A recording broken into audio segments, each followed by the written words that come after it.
मोहतरम हजरात, सामीन इकराम, अजीज़ साथियों,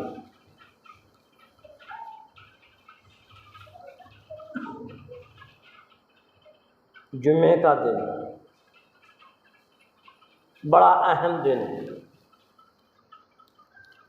बड़ी फजीलतें हैं इस जुम्मे के दिन। अल्लाह तबारक ताला ने कुरान करीम के अंदर पूरी की पूरी सूरत जुमे के नाम से नाजिल फरमाई।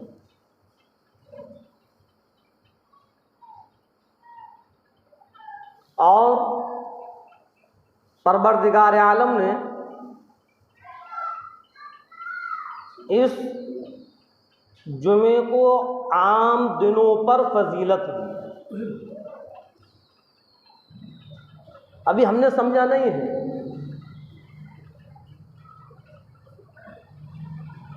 ना मालूम क्या हो गया आज 15वीं सदी के मुसलमान को।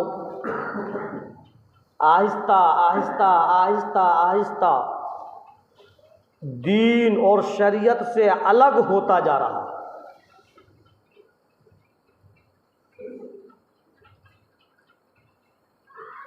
ऐसा माहौल हो गया कि शरीयत पर चलना, दीन पर चलना आज मुसलमान शर्म महसूस करता है, आर समझता है। और जो गैरों का तरीक़ा है, यहूदी नसाराओं का तरीक़ा है, उस पर चलने पर फ़ख्र करता है, अपनी शान और अपनी इज्जत समझता है। ये सब क़यामत की निशानियां हैं, बहुत ही करीब है। लेकिन आज मुसलमान समझ नहीं रहा। क़यामत बहुत ही करीब है, कब आ जाए कोई पता नहीं। और चलो, अगर कोई ये कहे क्या जी अभी तो क़यामत की बड़ी बड़ी निशानियां नहीं हैं, 40 साल हज़रत ईसा अलैहिस्सलाम हुकूमत करेंगे, तो इससे तो पता ही चलता है कि 40 साल तो अभी वही मौजूद हैं। तो चलो हमने माना, लेकिन उस दिन के लिए तू जिंदा रहेगा ये गारंटी है?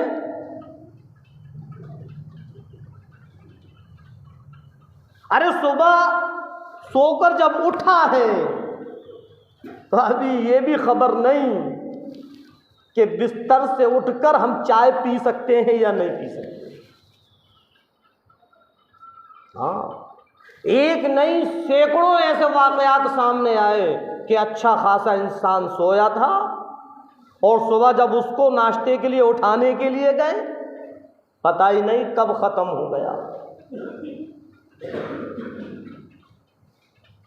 और दिन ब दिन हम और आप अपनी आँखों से देख रहे हैं, अपने हाथों से दफना रहे हैं, अपने हाथों से कफना रहे हैं। मौत छोटा और बड़ा नहीं देखती, जवान और बूढ़ा नहीं देखती। वो नहीं देखती कि अभी बच्चा है, अभी जवान होना है, अभी बूढ़ा होना है।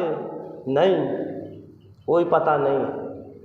अल्लाह के रसूल सरकार दो आलम सल्लल्लाहु अलैहि वसल्लम ने फरमाया कि अगर एक सांस तूने ले ली है तो अल्लाह का शुक्र अदा कर, कोई पता नहीं कि तू दूसरी सांस ले भी सकता है या नहीं। ना मालूम हम किस भूल में लगे हुए हैं। बिल्कुल हमने आखिरत की तरफ से अपने दिमाग को, अपने जहन को हटा दिया। जर्रा बराबर भी हमें आखिरत की फिक्र नहीं, जर्रा बराबर भी हमें मैदान हश्र की फिक्र नहीं, कब्र की फिक्र नहीं। क्या होगा?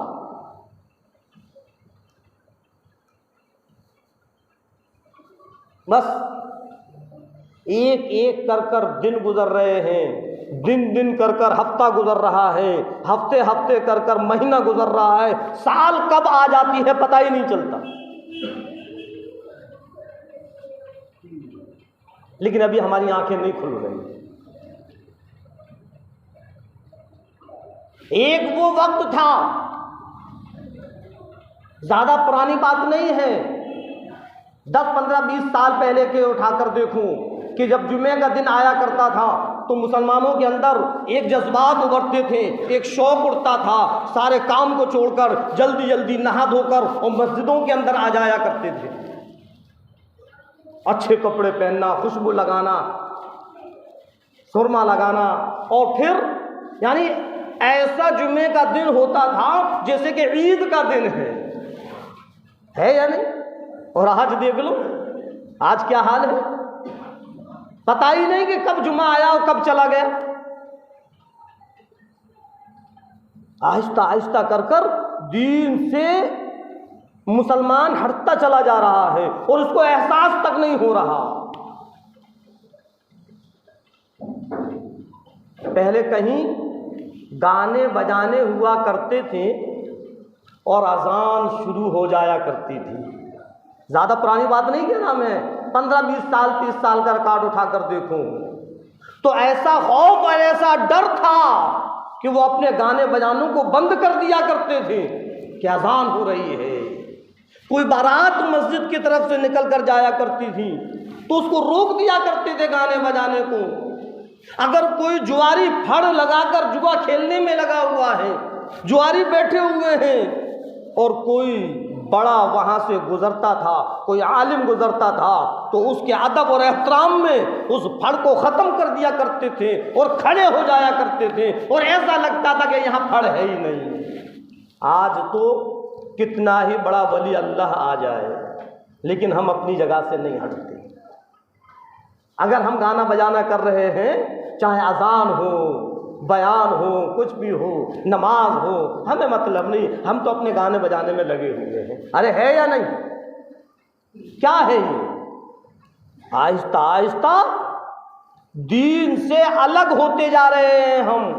दीन की अहमियत, शरीयत की अहमियत, इस्लाम की अहमियत हमारे दिलों से निकलती चली जा रही है और हमको एहसास तक नहीं हो रहा। मेरे मोहतरम बुजुर्गों, अजीज साथियों, अगर हमने इसकी फिक्र ना की, अल्लाह ना करे, कहीं वो वक्त ना आ जाए कि हम दीन से बिल्कुल अलग हो जाएं, ईमान हमारा सल्ब हो जाए, ईमान हमारा ख़त्म हो जाए और हम भी बेईमानों की फहरिस्त में शामिल हो जाए। उस दिन के आने से पहले पहले हम इसकी फिक्र करें। जो हम बेफिक्र होकर बैठे हैं। तो बतला रहा था कि जुमे की अहमियत और जुमे की फजीलत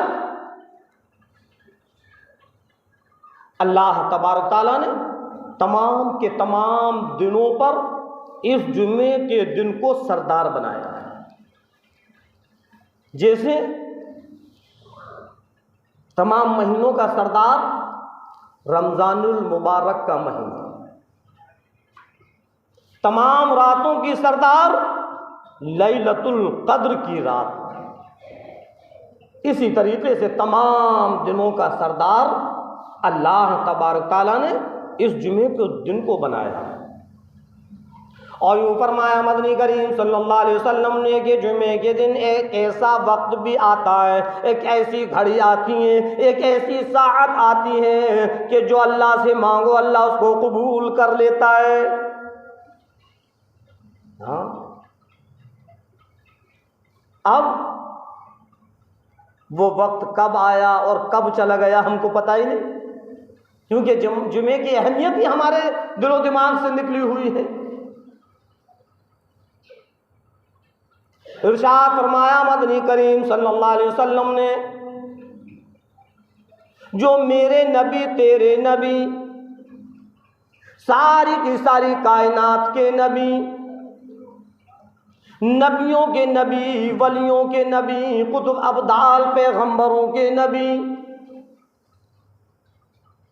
हाँ, सरकार दो आलम सल्लल्लाहु अलैहि वसल्लम फरमा रहे हैं कि जुमे के दिन एक ऐसा वक्त आता है, एक ऐसी साअत आती है, एक ऐसी घड़ी आती है जो अल्लाह से मांगो अल्लाह उसको कबूल कर लेता है। वो मकबूलियत की घड़ी होती है।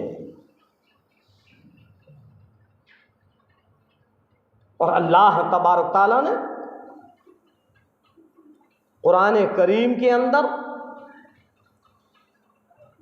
खुद इस जुमे की अहमियत को बतलाया, इस जुमे की फजीलत को बयान किया और यूँ फरमाया, या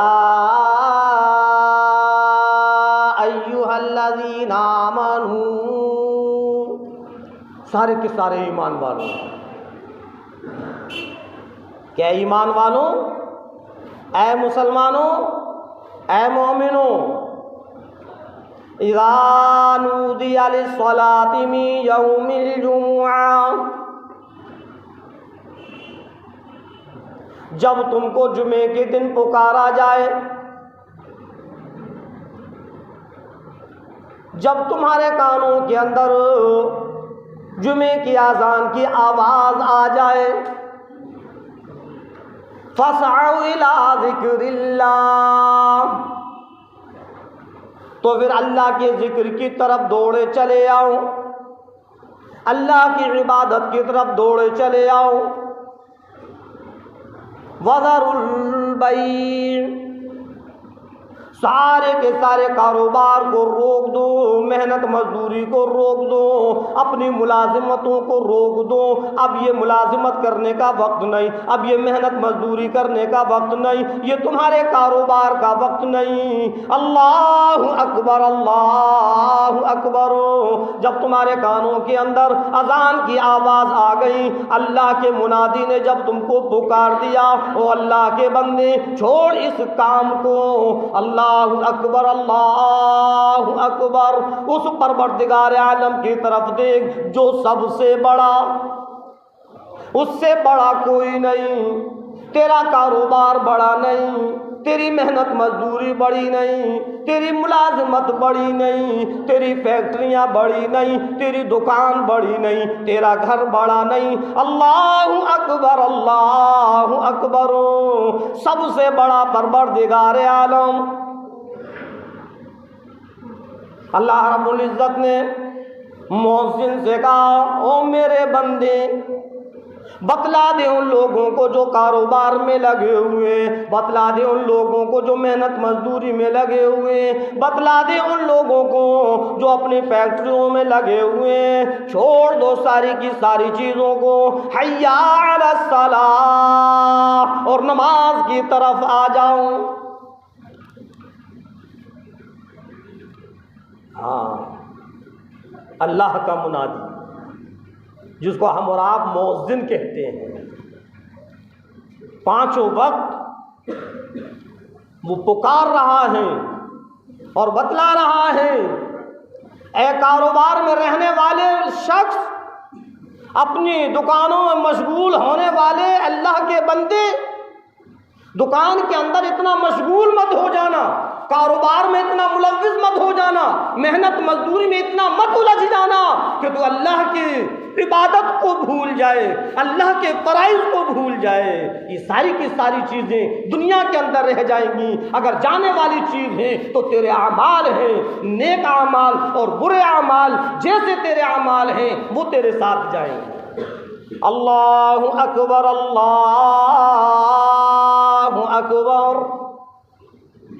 मुअज्जिन पुकारता है, अल्लाह से बड़ा कोई नहीं, वो सबसे बड़ा, बड़ी ताकत वाला, बड़ी कुदरत वाला, उससे बड़ी किसी की कोई ताकत नहीं, उससे बड़ी किसी की कोई कुदरत नहीं, कोई खुदाई नहीं।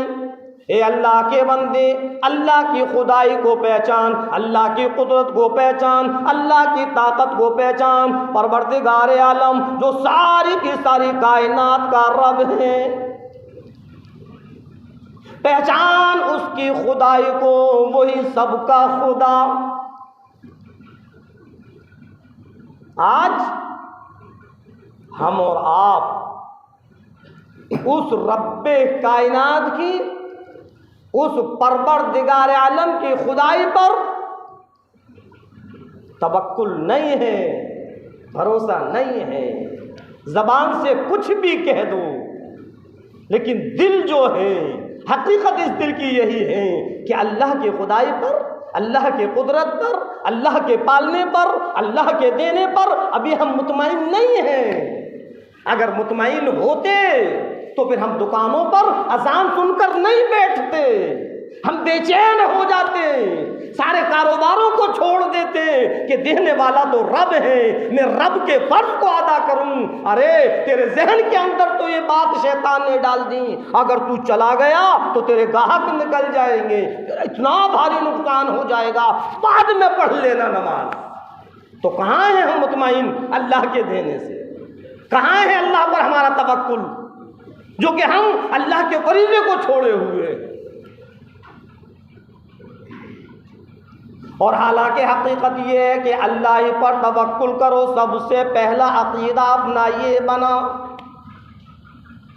परवरदिगार आलम ने जो तकदीर के अंदर लिख दिया वो तुझको मिलकर रहेगा, इस बात पर यकीन कर। पालने वाला वही परवरदिगार आलम है। ये दुकान हमको नहीं पालती, ये कारोबार हमको नहीं पालता, ये मेहनत मजदूरी हमको नहीं पालती, पालने वाला तो परवरदिगार है। ये सब असबाब हैं। अरे रब तो वो है कि जो किसी असबाब का मोहताज नहीं है। फिर हम क्यों बैठे हुए हैं अजान सुनकर अपनी दुकानों पर, अपने कारोबारों पर, अपनी फैक्ट्रियां में, अपनी मेहनत मजदूरी में क्यों नहीं छोड़ते अजान सुनकर? अल्लाह तो ये कह रहा है, इज़ा नूदिया लिस्सलाति मिन यौमिल जुमुआ फसअउ इला ज़िक्रिल्लाह, कि जब अजान की आवाज़ तेरे कानों के अंदर आ जाए तो अल्लाह के जिक्र की तरफ दौड़ा चला। वज़रुल बैअ, और अपनी सारी की सारी खरीदो फरोख्त को भी ख़त्म कर दे।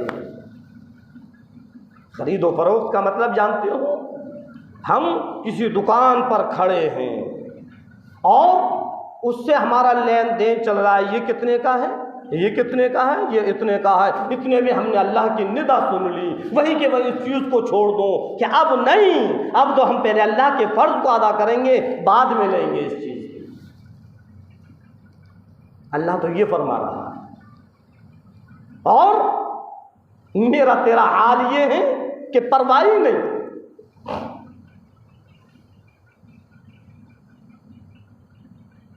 क्या होगा?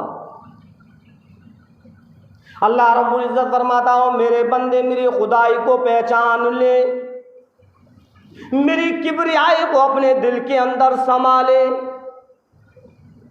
याद रखना, अगर मैं पकड़ करने पर आ गया तो मेरी पकड़ से तुझको बचाने वाला कोई नहीं। अरे गौर कर, ए अल्लाह के बंदे गौर करो, ए अल्लाह के बंदे ज़रा अपना जहन के ऊपर जोर डाल और ज़रा गौर कर कि जब तेरा बचपना था, जब तू बचपने के आलम में था, कौन था जो तुझको पालता था? उस परवरदिगार आलम ने तुझको पाल पोस कर इतना लंबा चौड़ा कर दिया कि तू जवान हो गया। अब तू अपने कारोबार पर जमा हुआ बैठा है, अब तू अपनी दुकानों पर जमा हुआ बैठा है। अब तेरे दिल के अंदर ये बात आ गई कि अगर मैं दुकान से हट गया ग्राहक निकल जाएंगे। अल्लाह पर यकीन नहीं, अल्लाह पर तवक्कुल नहीं। यकीन करूं, तवक्कुल करूं, अल्लाह पर भरोसा करूं, अल्लाह देने वाला है। हाँ, जितना हमारी तकदीर के अंदर लिखा है, जब तक एक एक दाना उसका नहीं खा लेंगे मौत नहीं आएगी। फिर क्यों हम अल्लाह के फराइज को छोड़े हुए हैं?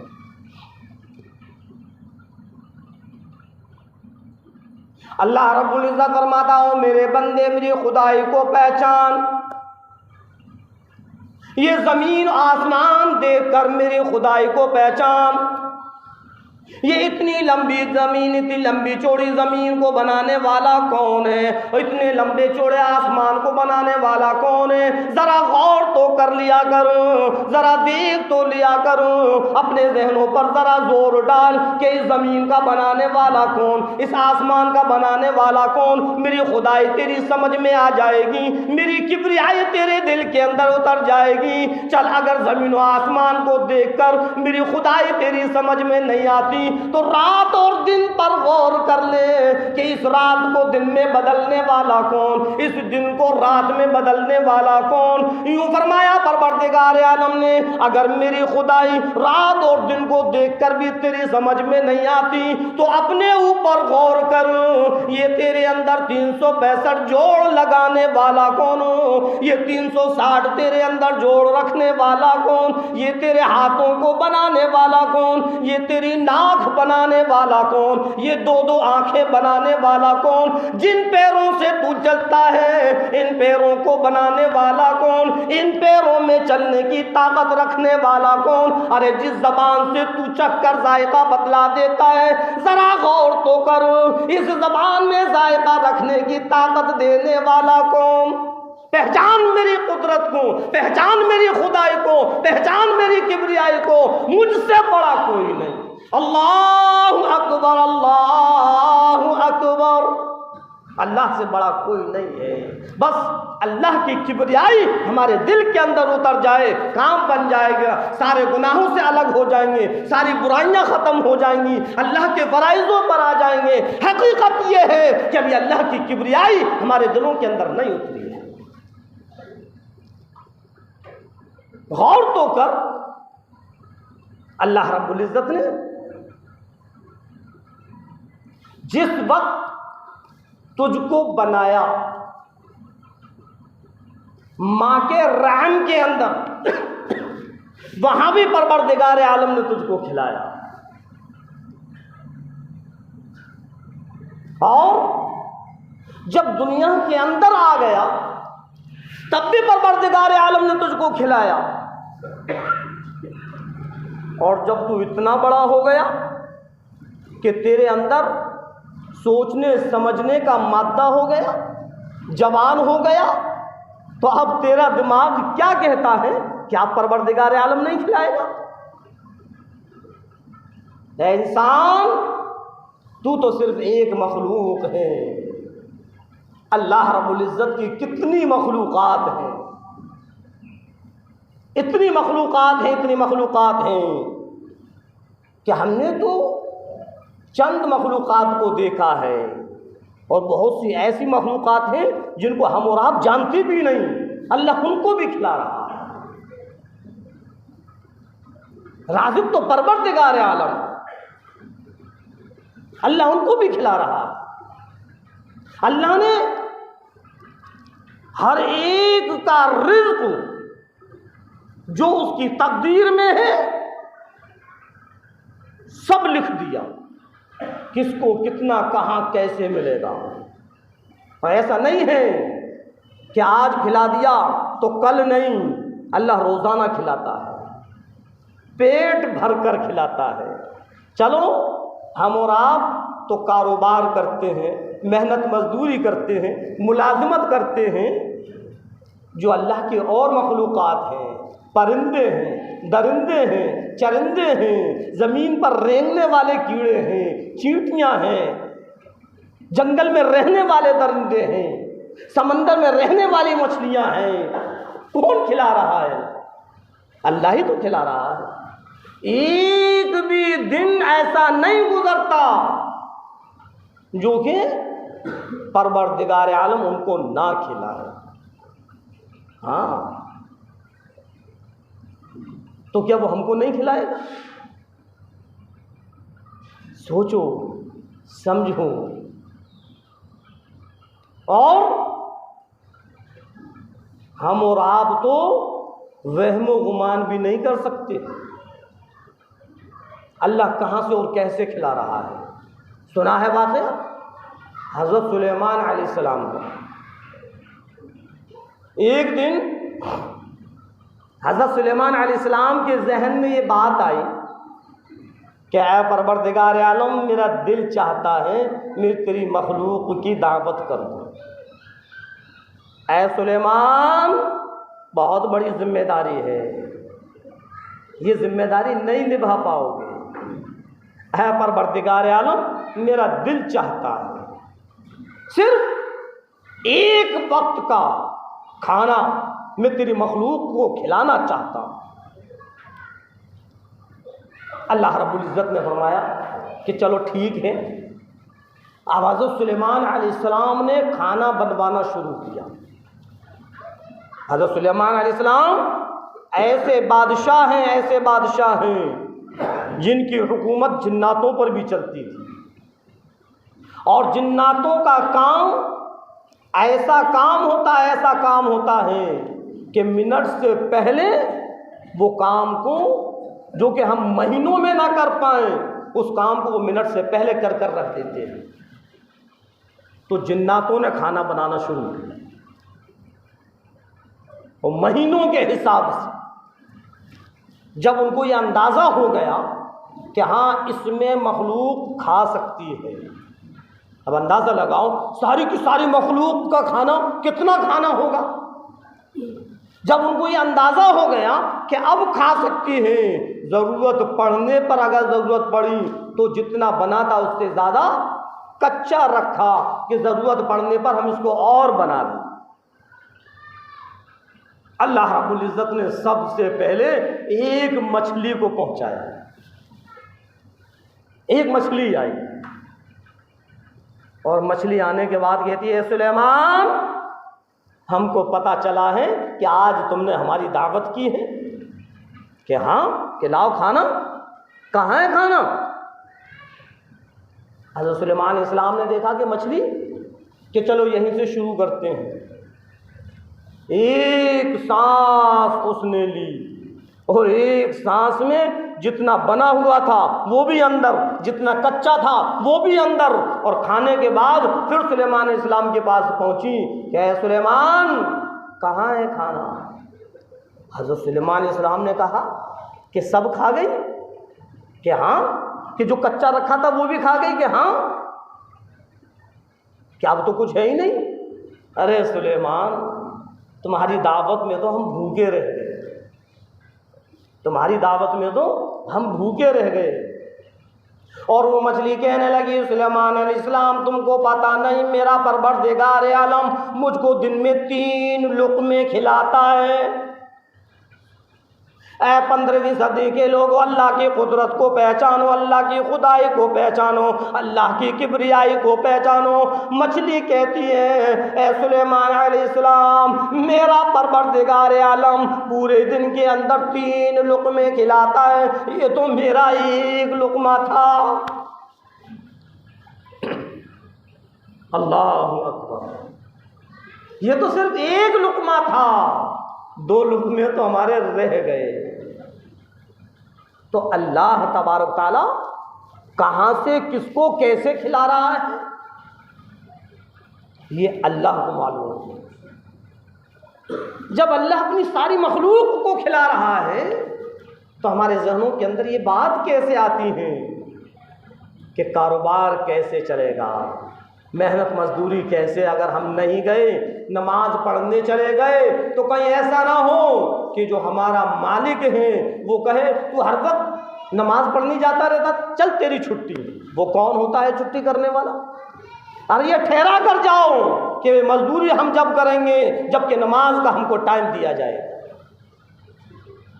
पहले से ही हमारे दिल के अंदर ये बात है कि अरे पहले काम करें, नमाज तो बात की चीज़ है।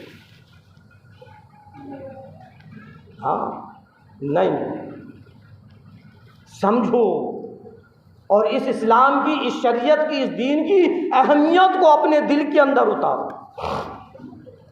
तो बतला रहा था हमें कि अल्लाह तबारक ताला ने कुरान करीम के अंदर फरमाया, इज़ा नूदिया लिस्सलाति मिन यौमिल जुमुआ फसअू इला ज़िक्रिल्लाह वज़रुल बैअ, कि जब तुमको पुकारा जाए तो तुम अल्लाह की तरफ, अल्लाह के ज़िक्र की तरफ, इबादत की तरफ, नमाज़ों की तरफ, मसाजिद की तरफ दौड़े चले जाओ और अल्लाह की इबादत करो, अल्लाह के फ़राइज़ को पूरा करो, यहाँ तक कि ख़रीदो फ़रोख्त भी ख़त्म कर दो, बंद कर दो ख़रीदो फ़रोख्त। और ये फरमाया ये तुम्हारे लिए बेहतर है अगर तुम जानना चाहते हो, इन कुंतुम तालमून, अगर तुम जानना चाहते हो तो ये तुम्हारे लिए बेहतर है। अल्लाह रब्बुल इज़्ज़त ने साफ साफ तरीक़े से फरमा दिया, लेकिन फिर भी हमारी समझ में नहीं आ रहा, आखिर हम किसकी मानेंगे? अल्लाह के फरमान पर यकीन नहीं कर रहे हम। अगर यकीन होता तो फिर अजान सुनकर मस्जिद की तरफ हम आ जाते हैं, और खुदा की कसम मस्जिद के अंदर पैर रखने को जगह नहीं मिलेगी अगर हम अपने कारोबार, मेहनत मजदूरी, मुलाजमत सब को छोड़कर और जैसे ही अजान हो और हम नमाज पढ़ने के लिए आ जाएं, नहीं मिलेगी जगह। हमने नमाज को बहुत पीछे छोड़ रखा है। और अल्लाह ये फरमा रहा है तो तुम्हारी भलाई इसी में है, ज़ालिकुम खैरुल लकुम इन कुंतुम तालमून, अगर तुम जानना चाहते हो तो तुम्हारे लिए बेहतर है। कब समझ में आएगा? शैतान हमारे पीछे लगा हुआ है, वो तो हर चंद ये कोशिश करेगा कि ये अल्लाह की इबादत से, अल्लाह के फराइज़ से दूर रहे, और हम उसके बहकावे में आ जाते हैं, उसके जाल में फंस जाते हैं। उलमा समझा रहे हैं, उलमा बतला रहे हैं, इधर से सुना और इधर से निकाला, बस हमारा एक मिजाज बन गया कि चलो उस मस्जिद में चलते हैं, बहुत बेहतर बयान होता है। और बयान सुनने के लिए हम आए और हमने बड़ी तारीफ़ की, बहुत बेहतर बयान किया माशाल्लाह, बहुत अच्छा बोले। लेकिन जो बोले उसको हमने अपने दिल के अंदर उतारा या नहीं? नहीं, यही सुना और पल्ला झाड़ कर हम चले गए। अब मौलाना साहब अगले हफ्ते फिर आएंगे, फिर बयान सुनेंगे, इसी तरीके से बेहतर बयान करना। सिर्फ सुनना है, अमल नहीं करना।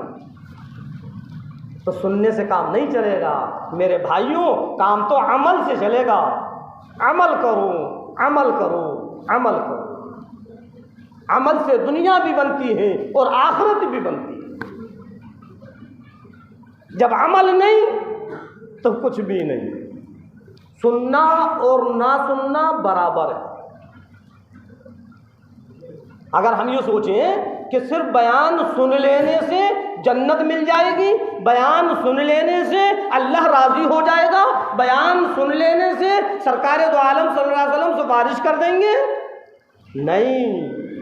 जो बयान में कहा गया है उस पर अमल करने से अल्लाह राज़ी होगा, अल्लाह के रसूल सरकार दो आलम सल्लल्लाहु अलैहि वसल्लम राज़ी होंगे, जन्नत मिलेगी, जहन्नम से बचेंगे।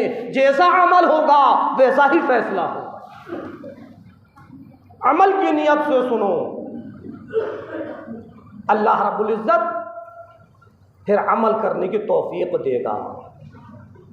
और अमल करने की नियत से बैठो, हो सकता है कि अल्लाह हमारे बैठने को कबूल कर ले और हमें अमल की तौफीक दे दें। सुनने की नियत से मत बैठो कि सिर्फ सुना तो वो सुनकर रह जाएगा, अमल में नहीं आएगा।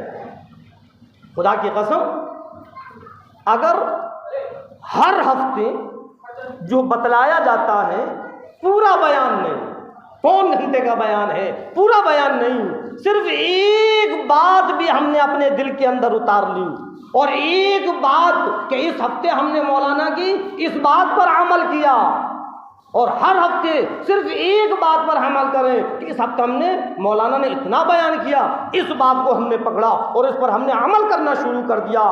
और हर हफ्ते अगर इसी तरीके से करेंगे तो इंशाअल्लाह परवरदिगार आलम फिर हमको अमल करने की तौफीक अता फरमाएगा। समझ में आई बात?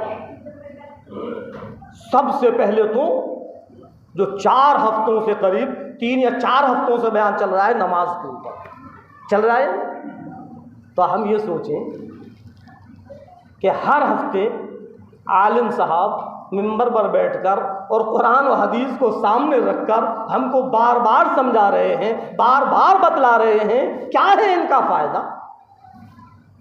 हमारा ही तो फ़ायदा है कि हम नमाज पढ़ेंगे तो जन्नत मिलेगी, हम नमाज पढ़ेंगे तो हमारी दुनिया बनेगी, हम नमाज पढ़ेंगे कारोबार में बरकत होगी, हम नमाज पढ़ेंगे घर में खैर बरकत आएगी। इतनी सी बात हमारी समझ में नहीं आती। और आलिम मुफ्ती इमाम तो हफ्ते में एक बार मिंबर पर बैठकर समझाता है, लेकिन मौज़िन 5 वक्त हमारे और आपके कानों के अंदर इस बात को डालता है, अल्लाहु अकबर, अल्लाहु अकबर, अल्लाह बड़ा है, अल्लाह बड़ा है, अल्लाह बड़ा है। हय्या अला सलाह। अब बताओ कैसे अल्लाह रब्बुल इज़्ज़त कैसे बतलाए? मौज़िन के ज़रिए 5 वक्त अल्लाह रब्बुल इज़्ज़त कह रहा है कि अल्लाह के बंदे बतला दे, ये जो कारोबार में लगे हुए हैं, हय्या अला सलाह, कि अब आ जाओ नमाज की तरफ, अब आ जाओ नमाज की तरफ। अब नमाज का वक्त हो गया और अजान ना होती तो हमको एक बहाना मिल जाता, और जी हमें तो पता ही नहीं चला कि नमाज का कब वक्त हो गया, हम तो अपने काम में लगे रहे। अल्लाह ने इस बहाने को भी ख़त्म कर दिया और मुअज्जिन के ज़रिए याद दिलवा रहा है कि नमाज का वक्त हो गया, छोड़ दो अपने सारे कामों को। और बराबर अजान की आवाज़ हमारे कानों के अंदर आती है, कभी इस मस्जिद की, कभी उस मस्जिद की, कभी उस मस्जिद की, कभी दूर की, कभी पास की, बराबर आवाज़ आ रही है। ऐसा नहीं है कि बस एक बार आवाज़ आई और रुक गए, बराबर मुसलसल आवाज़ आ रही है, ताकि हमारे जहन के अंदर जो मशगूलियत है वो ख़त्म हो जाए। लेकिन उसके बाद भी हम ऐसे हट धर्मी बन गए कि सुन तो रहे हैं लेकिन हमारे कदम अभी खड़े होने के लिए तैयार नहीं। तो फिर क्या होगा? बतलाओ, अल्लाह नाराज होगा या नहीं? और जब अल्लाह नाराज होगा तो फिर अल्लाह के अज़ाब से बचाने वाला कोई नहीं। समझ लो, वो काम मत करो जिससे कि परवरदिगार आलम नाराज हो जाए।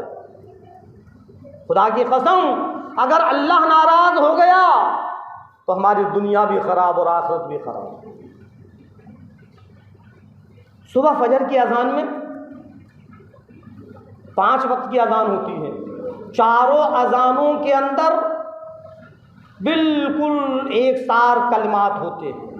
गौर करना, चारों अजानों के अंदर बिल्कुल एक सार कलमात होते हैं, लेकिन जब सुबह फजर की अजान होती है तो अल्लाह फरमाता है, ओ मेरे बंदे, इसमें एक कलमा और बढ़ा ले। क्यों? इसलिए कि मेरे बंदे सोने में लगे हुए हैं। उनको बतला दे अस्सलातु खैरुम मिनन नौम, कि नमाज सोने से बेहतर है। ऐ सोने वालों, उठ जाओ, अपने इस नरम नरम बिस्तर को छोड़ दो, अपने इस गरम गरम बिस्तर को छोड़ दो। अस्सलातु खैरुम मिनन नौम, नमाज सोने से बेहतर है। उठो उठो, ये अल्लाह के बंदे उठो। और एक चीज़ और बतलाऊं, गौर करो कि हर अजान जमात से 15 या 20 मिनट पहले होती है नहीं? हर अजान जमात से 15 या 20 मिनट पहले होती है कि 15-20 मिनट के अंदर किसी को इस्तंजा करना है तो वो इस्तंजा कर ले, किसी को वुज़ू करना है इस्तंजा कर कर वो वुज़ू कर ले, किसी को बैतुल खला से फारिग होना है तो वो इत्मीनान से 15-20 मिनट के अंदर फारिग हो जाए। लेकिन फजर की अजान पौन घंटा, आधा घंटा पहले होती है। क्यों? इसलिए कि वो सोने का वक्त है। जब इंसान सोकर उठेगा न मालूम उसको गुस्ल की हाजत हो सकती है, इसलिए उसमें इतना टाइम दिया कि तू गुस्ल भी कर ले और इत्मीनान से गुस्ल कर कर आ जा, तुझको जमात मिल जाएगी। लेकिन फिर भी हम मठ बने हुए अपने बिस्तरों पर पड़े रहते हैं। अरे क्या करें, अब तो गुस्ल वाजिब हो गया, कहाँ ठंडे ठंडे पानी से नहाए। नहीं, ये बहाना नहीं चलेगा। तुझको पौन घंटे का वक्त दिया था, तुझको आधा घंटे का वक्त दिया था, 15-20 मिनट के अंदर गुस्ल होता है। तेरे अंदर ये सुस्ती आई कैसे? अल्लाह ये नहीं देखेगा। अगर और अजानों की तरीके से फजर की अजान भी 15-20 मिनट पहले होती तो ये कहने के लिए बहाना बन जाता, हजरत 15 मिनट में मेरे ऊपर गुस्ल वाजिब था, मैं कैसे नहा के आता, इसलिए मेरी जमात निकल गई। अल्लाह ने उस चीज़ को भी ख़त्म कर दिया, पौन घंटा आधा घंटा दिया, इत्मीनान से गुस्ल कर और गुस्ल कर कर फिर आ जा। जानते हैं हम कि सोने की हालत में गुस्ल भी वाजिब हो सकता है, इसलिए पौन घंटे का।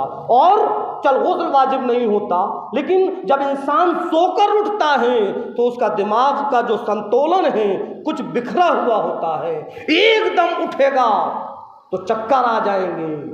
अजान सुन ली, उठ जा, उठकर 5 मिनट 10 मिनट अपने बिस्तर पर रुक जा, बैठ जा, सुकून ले।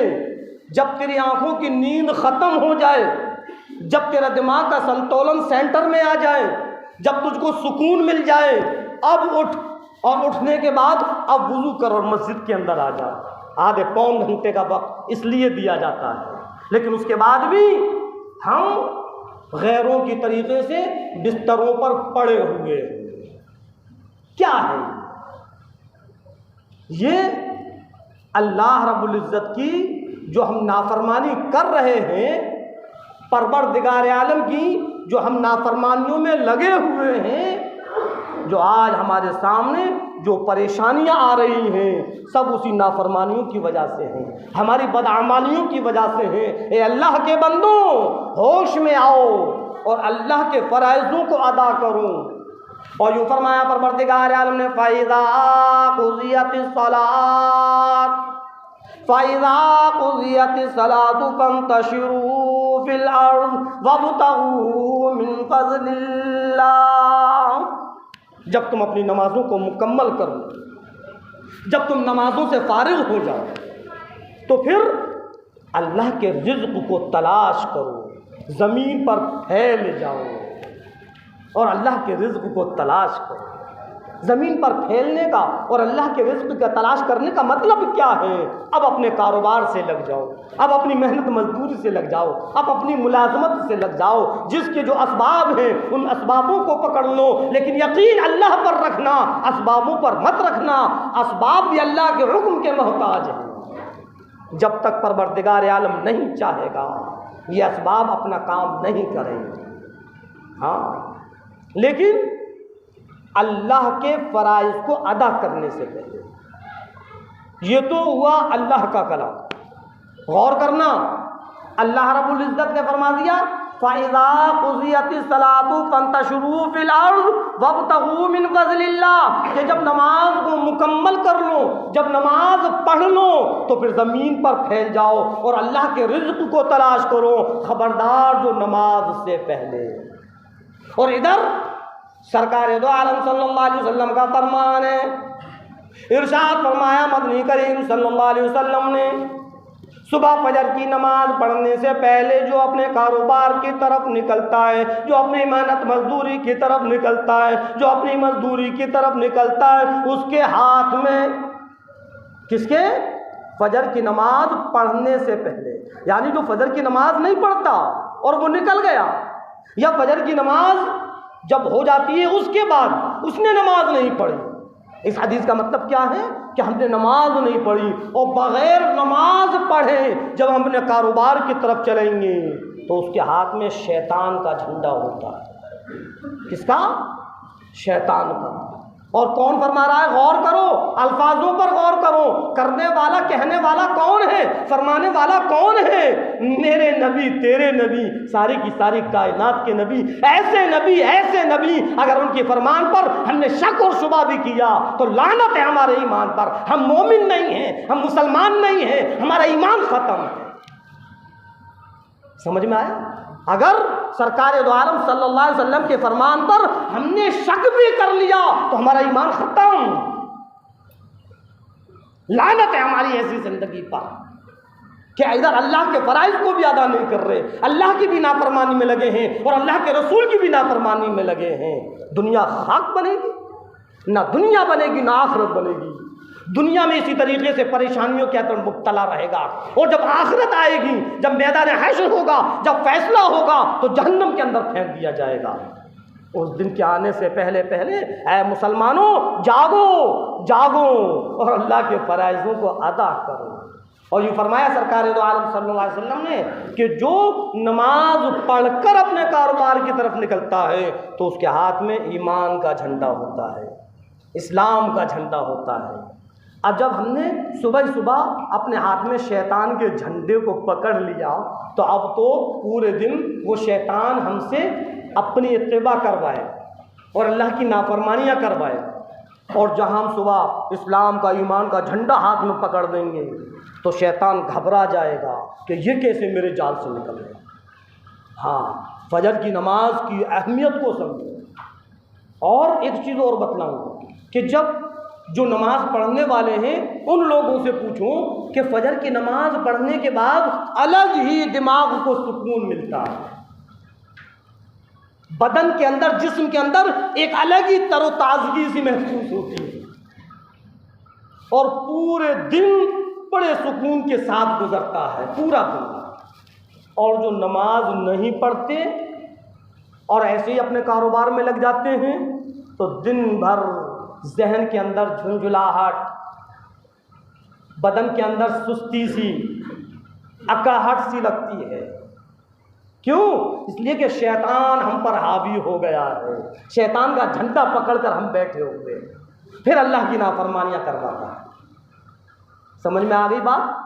तो इंशाअल्लाह इस चीज़ पर यहाँ से जब हम उठें तो ये अहद कर कर उठें, अल्लाह से ये वादा कर कर उठें, ए अल्लाह अब हम अपने अजान सुनकर नमाज को गोल नहीं करेंगे, नमाज को पाबंदी से पढ़ेंगे। कहो इंशाअल्लाह। अल्लाह रब्बुल इज़्ज़त हम और आपको कहने और सुनने ज़्यादा अमल करने की तौफीक अता फरमाए। वमा अलैना इल्ला